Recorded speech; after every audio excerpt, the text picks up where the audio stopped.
2 days after walay. Ayan. So ito naglalandi na.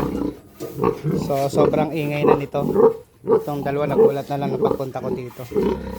So 2 days after walay niya, hit na. So mamaya iiyay na natin to. Yung na natin sakyan kung papasakay na. Medyo busy pa tayo. Kasi tatlo yung mga anak natin. Kaya naglilipat ako ng kulungan nila. Natin. So, kaya ko na. Kaya lang hindi pa masyado. Hindi pa. Mamaya pa to.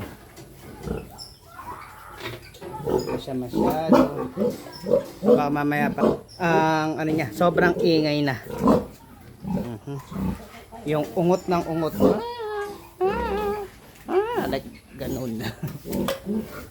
Mamaya mag-iay na tayo. Dito yung mga anak natin. Agang-aga na, pagod na. Mga piglet natin. So ito, hindi natin malalagyan kasi ito yung ano niya, yung pinakapanggilid. Tapos, yung mga kulungan dito, itong dalawang to. So hindi ko pa sila nare-repair. Hindi ko mailipat. Kaya ang gagawin ko, ayan, ginagamitan ko na lang ng tubo. Tulak-tulak na lang ako. Ang gaya nito kasi sira-sira na to. Ayun, ito nyo.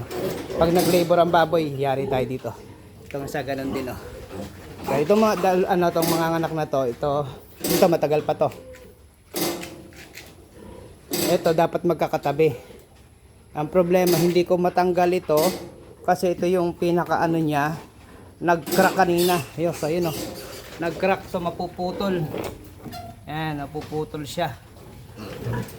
Nag-crack. Kaya ang gagawin ko, hintayin ko na lang tong mabenta tong mga piglet na to. Tapos yung bagong kulungan na lang ang iisod ko. Tapos ito naman, tulak na lang papunta rin doon. So ito due date po ngayon. So wala pang sign ng labor.